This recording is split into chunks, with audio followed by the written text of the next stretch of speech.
This word comes from Genesis chapter 18, verses 16 to 33, but I'll be reading only one verse.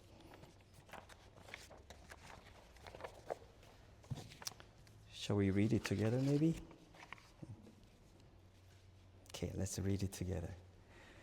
Then he said, "May the Lord not be angry, but let me speak just once more. What if only 10 can be found there?" He answered, "For the sake of 10, I will not destroy it." Amen. I have titled it, "For the sake of 10, I will not destroy it." You probably know this story. How do you understand this story? Well, I have some questions.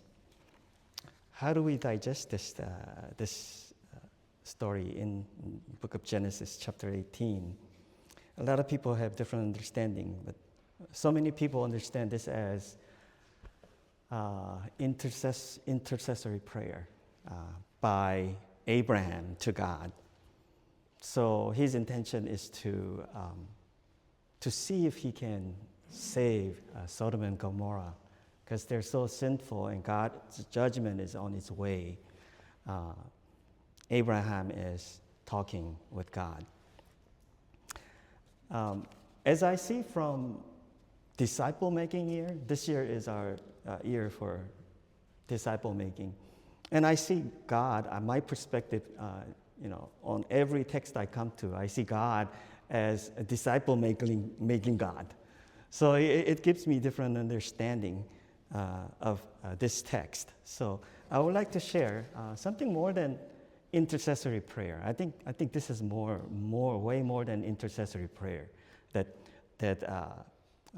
Abraham was talking with God. Maybe Abraham has that purpose in his heart, but what about God's purpose? Why did he allow this? And why did he put this incident in the Bible? For him to show us what? There's got to be purpose, right? There's got to be bigger purpose than what Abraham had in his heart. So I would like to share. Now, for us to understand, we need to understand what happened right before this. And I will read that for you. Genesis 18, I'm going to be reading 18:17. This is a very important part of it.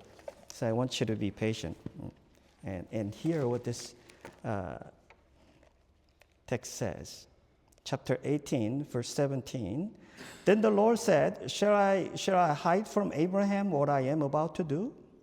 18. Abraham will surely become a great and powerful nation, and all nations on earth will be blessed through him. Verse 19. For I have chosen him so that he will direct his children and his household after him, to keep the way of the Lord by doing what is right and just, so that the Lord will bring about for Abraham what he has promised him. Verse 20, then the Lord said, the outcry against Sodom and Gomorrah is so great, and their sin is so grievous, that I will go down and see if what they have done is as bad as the outcry that has reached me. If not, I will know. Now these verses I just read happened right after Abraham greeted God and two angels visiting Abraham. And they are leaving right now. And then God, how do I know God? Because Bible says capital letter Lord, Yahweh. God is standing right there. And Abraham approached him. And then God is actually telling him this. And God told him a few things in here. I want to summarize. I want you to hear about this. It says, God said, Abraham, shall I hide from Abraham what I am about to do? He's saying, I'm not going to hide anything with you. It tells a lot about our relationship with God. And then the second thing he's saying is that Abraham will surely become a great and powerful nation, just like he has promised. Past 25 years he's been speaking. And then next statement, it says, For I have chosen him so that he will direct his children and his household after him to keep the way of the Lord by doing what is right and just. And he's talking about how Abraham is going to function as the father of the whole family. He's going to lead his family, direct his family in doing that, and he has to do it in just and right way of God. And then God says, this is what I'm going to do through Abraham. God has specified to Abraham, in his relationship with Abraham, this is what he's going to do. Very important things, right? And then he's telling him that, hey, I'm on my way to Sodom and Gomorrah, and I'm going to judge them. And then Abraham here approaches God, and he's asking questions. Now, as I see God as God who makes disciples, and I see him, what he does, how he does, and what he allows. All these things are very important because he's actually in relationship. He's molding Abraham. He's shaping Abraham. He's helping him to grow. He's helping him to understand. And I looked at it from that perspective, and I see all these dialogue going back and forth. If it's intercessory prayer, there's got to be something he has accomplished. Let's say, in Abraham's mind, he has his nephew. Lot is in Sodom, right? Sodom and Gomorrah. And if his intention is to save him, and he's praying, Lord, help him, bring him out, he has to get something out of this prayer, right? What did he get? Did God say yes or no? Abraham's intention maybe is in there somewhere, but then he didn't get anything out of this intercessory prayer. If that's so, then we have to ask a different question. Why did God allow this conversation? What was he accomplishing in here? Maybe it's greater than Abraham's purpose. God has allowed that. Should I look at this? What dialogue is actually doing? Verse 23. Then Abraham approached him and said, will you sweep away the righteous with the wicked?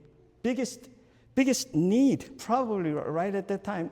Abraham didn't hear about the judgment up to this point, and he hears it right before he goes away, and he has this deep worry and question. His question is, are you going to actually judge or not? That is not it, right? He's actually not there to stop God's will, stop or change God's decision. He's actually stirred. He's actually bothered in his heart. Sodom and Gomorrah, it's wicked. It's a wicked city right now. The whole people may be filled with sin, but what about the righteous people? Are you going to just sweep them away, all of them together? That's the question he has in his mind. At this time, I said, okay. When God was on his way to Sodom and Gomorrah, he just stands there. And then Abraham approaches there. And Bible actually records that. I was thinking, why would you just record that? Maybe why don't just go in there and focus on what they talk about it? But at that moment, I kind of felt that, God knew the need of Abraham in his heart. Because he's just heard the judgment, right? Judgment news that God is about to do. And God knew the need, and he's standing there for Abraham to come to him and ask questions. This is a very important thing that I have learned. In our spiritual walk as disciples of Jesus Christ, this is very important. God is waiting there, knowing that we have needs in our hearts, right? All of us. And whether you live here 100 years or 30 years, 20 years, doesn't matter. We all have needs in here. With lots of news, with lots of things happening in our lives, we all need answers. Specifically here, Abraham is asking what kind of question? Lord, are you a God who is going to judge, knowing that righteous people are in there too? You're going to just sweep them away, all of them at the same time? Are you that kind of God? That's the important thing that Abraham has in his heart. He's waiting there. This is more than an intercessory prayer. It's a time that God had allowed Abraham to actually approach God and ask questions, series of questions, so he can understand. So the whole conversation actually ended up where they came to the same page and they're standing at the same page together. You know what it means when we say in English, we say we're on the same page. We come to same understanding. That's where he's going. He had these questions. He's saying, what if we have 50 people in there, 50 righteous people in there? That's the next question, isn't it? Verse 22 says, Abraham approached him. What if there are 50 righteous people in the city? Will you really sweep it away and not spare the place for the sake of the 50 righteous people in it?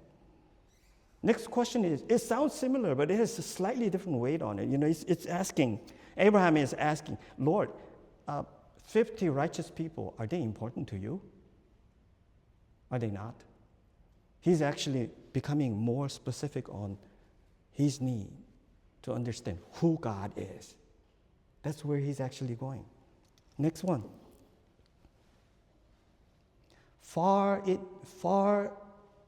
be it from you to do such a thing, to kill the righteous with the wicked, treating the righteous and the wicked alike. Far be it from you. Will not the judge of all the earth do right? You know, this is more than just intercessory prayer, asking God to actually do.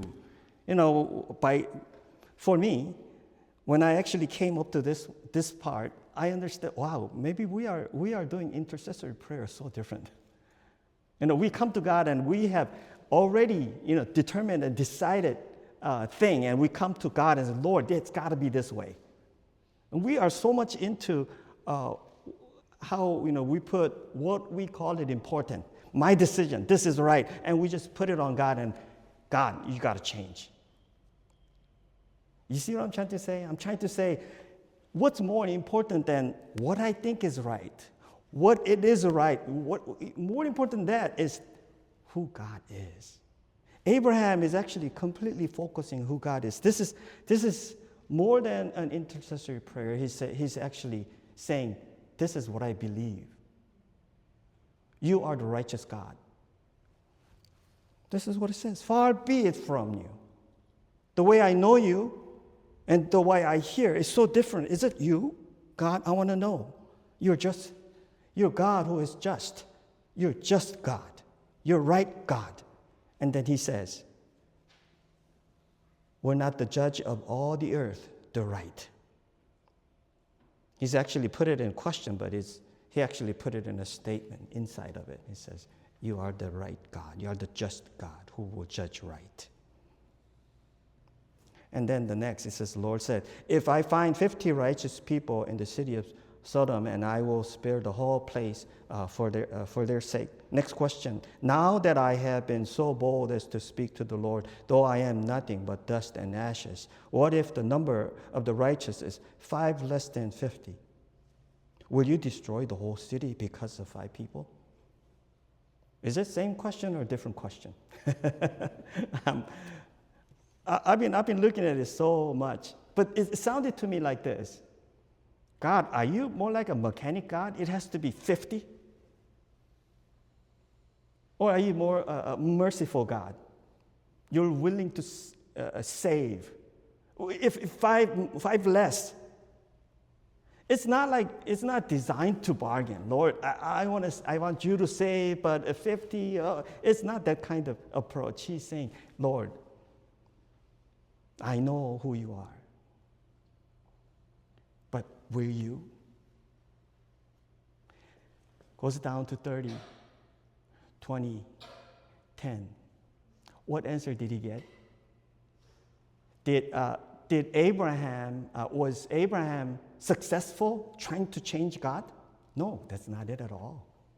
This whole thing was not like, asking God what he thinks is right. But he's actually focusing on God. God, you are just. I know you will judge right. And then he's asking God from 50, 45, 40, 30, 20, 10. What did Abraham get?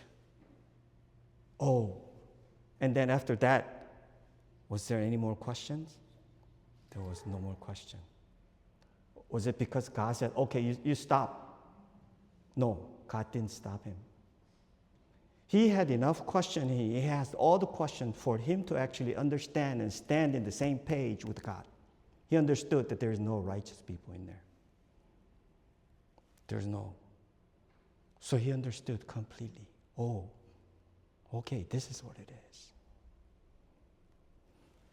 Not here, remember I read the verse in the beginning part of my message. It says, God said, would I hide anything from you? Was he doing that right here? It was not just a statement. It was not just a word, but he's actually doing it in dialogue with Abraham. He's letting Abraham ask all the questions. All the questions. You know, I'm going to talk about just this today. And my main question I got from here is, Isaac, do you ask enough questions to God? Not because you don't believe, but because you want to know God. You know, this morning I was holding Stephen. He doesn't speak, but he expresses, right? He expresses. But I'm thinking, wow, what would it be like when he can speak and he asks a lot of questions?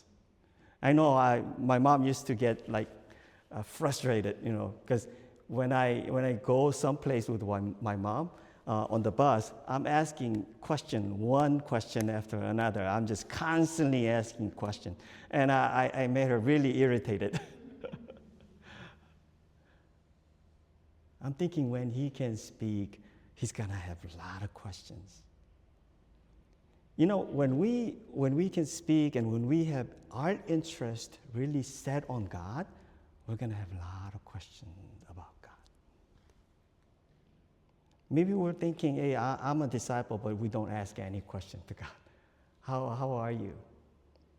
How are you like? Here, Abraham is asking questions in the judgment. What are you like, God? I know this is you, I know, like this. Lord, I came to better understanding. After a series of questions here, I came to understand. I think God has done exactly what he said to Abraham. Yeah. Would I hide anything from you? Yeah. No, I'm not going to hide anything. You asked me. This is exactly what he has done. Brothers and sisters, may we grow in this way as disciples of Jesus Christ. We ask questions, a lot of questions. Ask God directly about who he is. Not what I want to do, really try to press on him and just pour everything on him and try to see if he's going to do it or not. That's not the healthy kind of question, a relationship we build. Bible is showing us, and God has put it in here, I think. He's showing us that, see, this is what I spoke about the relationship with Abraham. This is what I actually have done. So he actually can stand with me and move on with me. May God bless all of us in our growth in the relationship with Jesus Christ. 우리 다 함께 하나님 말씀 18장 32절